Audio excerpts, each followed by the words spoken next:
Selon nos projections macroéconomiques de décembre, la croissance du PIB français atteindrait 0,9% en 2025. Ce chiffre est conforme à ce que nous prévoyons fin 2024, ce qui montre que le PIB a finalement mieux résisté qu'attendu aux différents chocs survenus durant l'année. L'activité se raffirmerait ensuite progressivement sur l'horizon de prévision pour se situer à 1% en 2026 et en 2027, puis à 1,1% en 2028. Cette légère accélération s'expliquerait en grande partie par le redressement de la demande intérieure et dans une moindre mesure par le commerce extérieur. Si les taux de croissance entre 2026 et 2028 sont proches de ceux de 2024-2025, cela recouvre toutefois d'une meilleure qualité de la croissance, davantage tirée par la dépense finale privée. Par rapport à nos prévisions de septembre, la croissance du PIB est révisée à la hausse en 2025 et en 2026, en raison des surprises favorables sur l'activité au second semestre de 2025. Cependant, l'incertitude politique et budgétaire continuerait de peser à court terme sur les dépenses des ménages et sur l'investissement des entreprises, dans un contexte d'attentisme accru. En ce qui concerne la consommation des ménages, elle progresserait modérément en 2025, mais elle serait en revanche soutenue à moyen terme par les gains de pouvoir d'achat des salaires et par la reprise de l'emploi. Les salaires augmenteraient à un rythme légèrement supérieur à celui des prix sur notre horizon de prévision, dans la continuité de la tendance observée depuis 2024. L'emploi progresserait très modérément jusqu'à fin 2026, avant de se redresser plus nettement par la suite.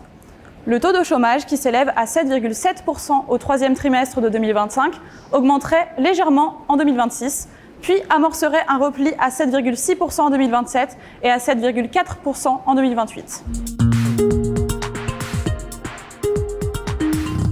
Dans un contexte de crise à répétition, la contribution à la croissance française du commerce extérieur a été très volatile au cours des dernières années, et les parts de marché françaises à l'exportation demeurent nettement inférieures à leur niveau pré-Covid. Dans cette prévision, nous n'anticipons pas de retour des parts de marché françaises à leur niveau pré-Covid, mais une stabilisation à leur niveau du second semestre 2025. Si des facteurs positifs, notamment des gains de compétitivité prix, soutiendraient les parts de marché sur l'horizon de projection, ces dernières seraient à l'inverse contraintes par la pression concurrentielle des économies émergentes qui s'accentuerait à l'horizon 2028, du fait notamment de facteurs de compétitivité hors prix comme la montée en gamme des produits. Les importations sont pour leur part révisées à la baisse sur l'horizon de projection par rapport à notre prévision de septembre, notre diagnostic ayant été revu à la suite d'une réestimation de notre modèle de prévision. Au total, après avoir pesé fortement sur la croissance du PIB en 2025, la contribution du commerce extérieur à la croissance serait positive entre 2026 et 2028, sous l'effet notamment d'une demande mondiale adressée à la France plus dynamique que la demande intérieure.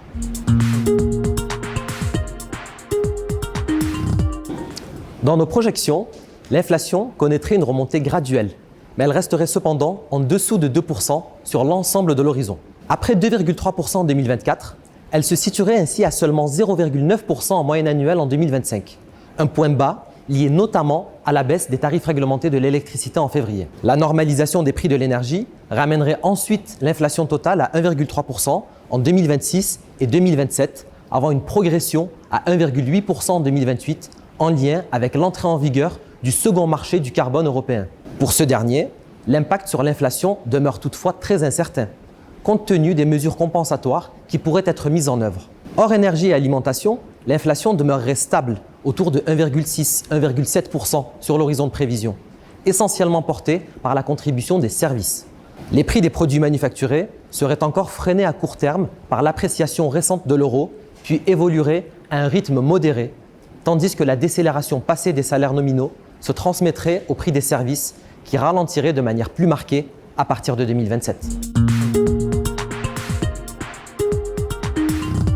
En 2025, le déficit public devrait se réduire pour la première fois depuis 3 ans, atteignant 5,4% du produit intérieur brut. Toutefois, cette amélioration serait liée à des mesures fiscales temporaires, comme la contribution exceptionnelle des grandes entreprises et des ménages les plus aisés, et le rétablissement des taxes énergétiques. En outre, la stagnation des recettes hors prélèvements obligatoires et la hausse des dépenses publiques, plus dynamique que la croissance, devraient avoir un effet négatif sur le solde. Nos projections ont été arrêtées le 3 décembre 2025. Pour 2026, nous avions retenu des hypothèses fondées sur les projets de loi de finances et de financement de la sécurité sociale qui auraient permis de réduire le déficit un peu en dessous de 5%. Depuis, le Parlement a adopté une loi de financement de la sécurité sociale avec un niveau de dépenses supérieur à celui de la version initiale.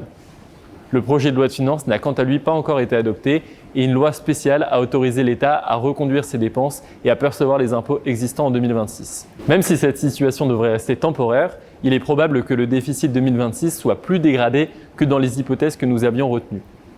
Une consolidation budgétaire moindre que celle des projets initiaux n'entraînerait pas pour autant un surplus de croissance, car l'incertitude fiscale prolongée se traduirait par des comportements des ménages et des entreprises toujours plus attentistes.